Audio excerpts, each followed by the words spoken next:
Oke, assalamualaikum hai sahabatku yang di Situs Edukasi. Dan sekarang kita akan berbagi informasi terkait kurikulum baru 2022 teman-teman ya. Yang hasil dari rapat Komisi 10 DPR RI Republik Indonesia.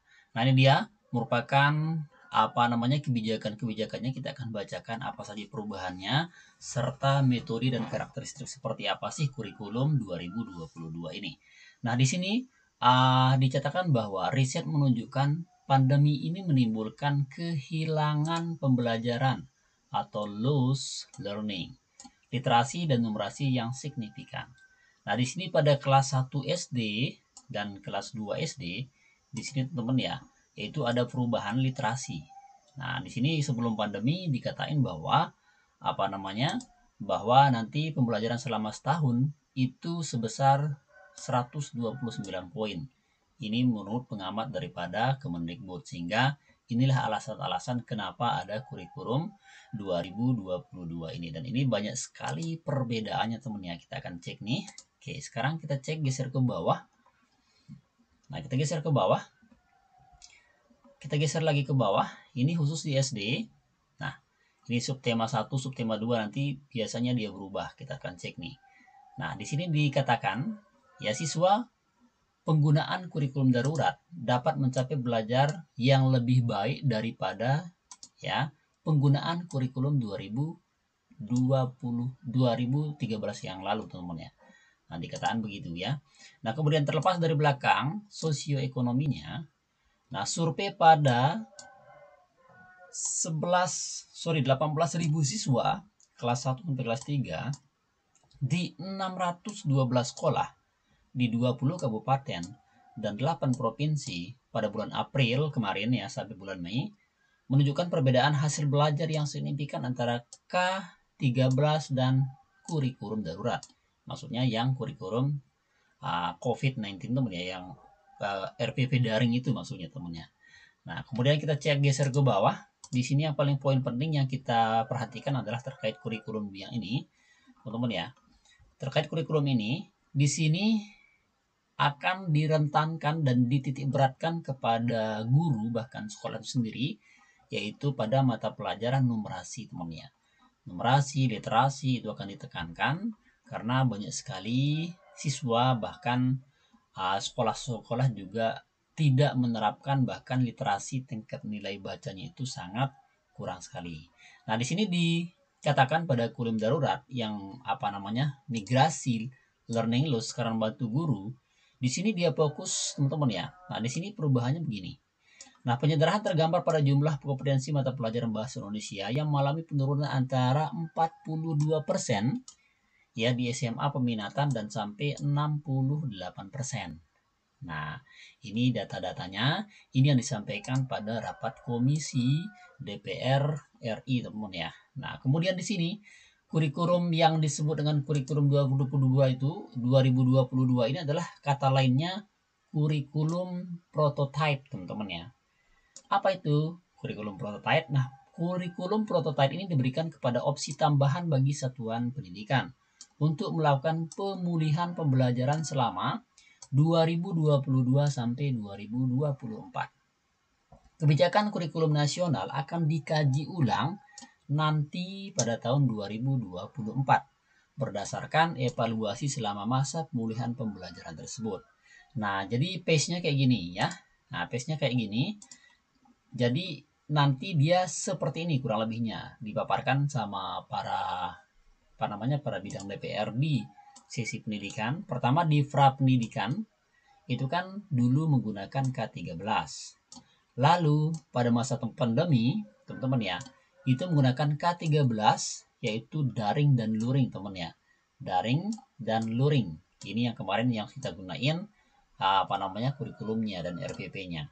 Lalu di masa pandemi masih ya tetap menggunakan ada yang sebagian teman-teman ya, ada yang daring, ada yang luring juga, dan ada yang prototype.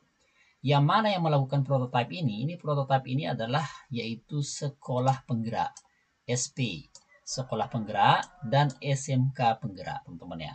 Jadi sudah diterapkan yang namanya kurikulum 2022 ini sudah diuji coba di sekolah penggerak. Tapi kan belum semua rata nih sekolah penggerak yang menerapkan nih. Artinya sekolah penggerak itu belum rata ya. Kadang di satu kecamatan baru 1-2 yang sudah menjadi sekolah penggerak. Jadi ada sekolah penggerak tahap 1, tahap 2, teman-teman ya. Dan sekolah di sebelah saya juga sudah menjadi sekolah penggerak. Makanya saya tahu format dan jenis kurikulum 2022 itu ya, namanya kurikulum prototype teman-teman ya. Oke. Nah, kemudian nanti di pemulihan pembelajaran nanti 2022 sampai 2024 itu, maka di sana akan sebagai opsi teman-teman ya.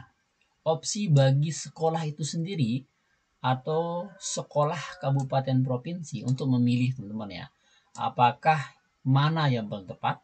Apakah yang K13, kurikulum darurat, atau kurikulum prototype itu? Nah, itu nanti di 2024 itu. Nah, baru nanti di akhir 2024 ya, mungkin pada Desember gitu teman-teman ya. Nanti penentuan kebijakan kurikulum nasional ini berdasarkan evaluasi terhadap K13 pada masa pemulihan pembelajaran tersebut. Nah, jadi teman-teman tidak usah takut nih dengan kurikulum yang 2022 ini. Ini merupakan rencana ya, dan ini merupakan masih uji coba kepada semua sekolah. Jadi teman-teman kalau misalkan sudah punya KTK ini gitu tidak apa-apa dipakai saja. Karena nanti bertahap-tahap dia ya, bertahap-tahap dia nanti pada tahun 2022 ini. Jadi karena orientasi daripada kurikulum sebenarnya adalah disederhanakan, disesuaikan dengan keadaan sekolah itu sendiri. Ya teman-teman tidak usah terpaku, tidak usah apa gitu ya, tergantung dari kepala sekolahnya.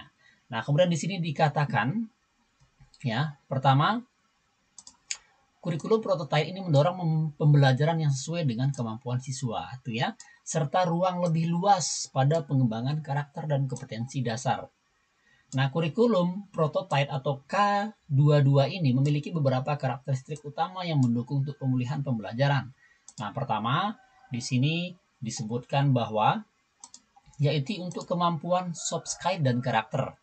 Ya, seperti akhlak mulia, gotong royong, Bhinneka Tunggal Ika, kemandirian, nalar, kritis, kreativitas, pendapat porsi khusus melalui pembelajaran berbasis project, teman-teman ya. Nah, ini adalah karakteristik dari K12 itu. Ya, K22 ini maksud saya, yang kurikulum 2022 ini. Ini loh karakteristiknya. Jadi, pengembangan soft skill dan karakter. Lalu yang kedua, yaitu fokus pada materi esensial. Apa itu materi esensial? Ya, misalkan kayak materi-materi literasi, ya, numerasi, ini kan ditekankan di sana, teman-teman ya. Jadi kan ditekankan di sana pada K22 ini. Nah, kemudian karakteristik yang ketiga yaitu fleksibilitas. Artinya, bagi guru untuk melakukan pembelajaran yang sesuai dengan kemampuan muridnya. Jadi jangan dipaksa nih, kalau misalkan rata-rata muridnya di sana itu masih dalam level menengah ke bawah, ya silahkan sampaikan materi-materi yang masih dalam level ke bawah. Kalau misalkan dia belum paham pada materi-materi atau tema yang kita sampaikan, ya silahkan diulang teman-teman. Itulah kesederhanaan dari kesesuaian daripada K22 ini, jadi lebih gampang gitu teman ya. Tidak disesuaikan dengan kemampuan dan lingkungan sekolah itu sendiri, sehingga tidak ada menitik beratkan terhadap kemampuan anak, karena tidak rata, tidak sama kemampuan anak yang di desa, sekolah yang di desa, di pelosok, sama sekolah yang ada di kota-kota itu, karena beda sekali kemampuannya. Itu yang dimaksud dan sudah dipikirkan sama kurikulum 2022 ini. Seperti itu. Nah, sekarang kita coba lagi geser ke bawah. Nah, pertama di karakteristik teman-teman ya. Ini karakteristik di kurikulum portofolio di SD, ya, PAUD sama SMP. Nah, pertama yang di PAUD, ini yang paling penting. Di PAUD itu karakteristiknya pertama kegiatan bermain. Nah, kemudian literasi dini, bermain belajar, PACE fondasi untuk meningkatkan kesiapan sekolah. Ya, kemudian pembelajaran berbasis proyek. Nah, lalu di SD ini dia. Ini dia teman-teman. Nah, nanti di yang pertama di sini. Nah, untuk mengenai lingkungan sekitar, mata pelajaran IPA dan IPS digabungkan sebagai mata pelajaran ilmu pengetahuan alam dan sosial. Jadi IPA IPS itu disebut dengan sekarang IPAS namanya teman ya. Bukan lagi IPA IPS. Jadi itu disatuin. Ya, itu disatuin di sekolah dasar. Nah, kemudian integrasi computational thinking dalam mata pelajaran bahasa Indonesia, matematika, dan IPAS. Itu akan dimasukkan kayak digital gitu, komputer begitu, karena ini masanya teman ya, masa digital. Nanti dimasukin juga di pelajaran SD.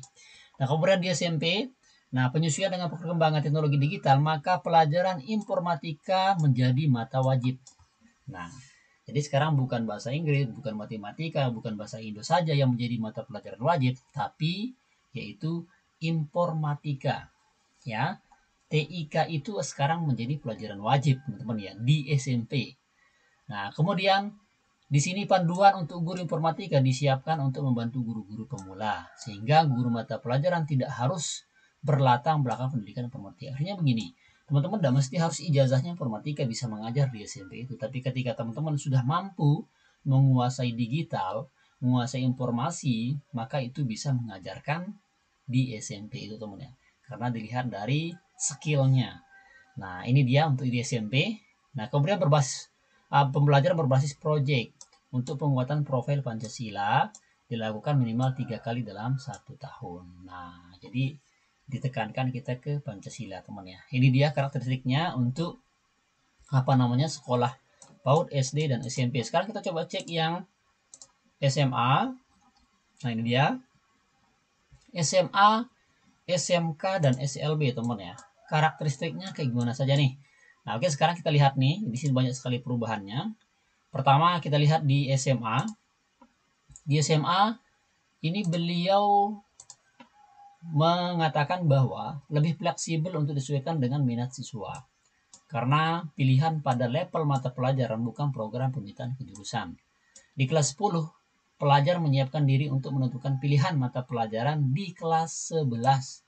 Mata pelajaran yang dipelajari serupa dengan yang di SMP. Jadi serupa dia nanti. Kemudian yang di kelas 11-12, pelajaran mengikuti mata pelajaran yang dikelompokkan mapel wajib dan memilih mata pelajaran dari kelompok MIPA, IPS, bahasa, dan keterampilan vokasi sesuai minat dan bakat dan aspirasinya. Nah, seperti itu. Kemudian yang SMA kita lihat sekarang teman ya, yang SMK itu sudah naik. Dulu kan 60% nih untuk penguasaan dari kejuruannya. Nah, sekarang dinaikin menjadi 70%. Kenapa 70%? Dan sekarang untuk dia prakrin atau PKL istilahnya, itu sekarang bukan 2-3 bulan teman ya.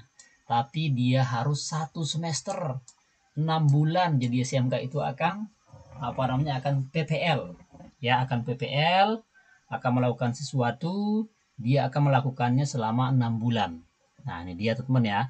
Nah, kemudian di SLB ini dia. Nah, silakan teman-teman yang mau file ini sudah kami siapkan di link deskripsi. Silakan tinggal diunduh saja untuk kurikulum baru 2022 ini. Demikian informasinya, semoga bermanfaat. Silakan teman-teman yang merasa terbantu, yang mendapat informasi terbaru di sini, jangan lupa subscribe-nya, like, komen, dan share juga video ini. Yang subscribe dan like, semoga sehat selalu, panjang umur, dan murah rezekinya. Demikian, sekian. Wassalamualaikum warahmatullahi wabarakatuh.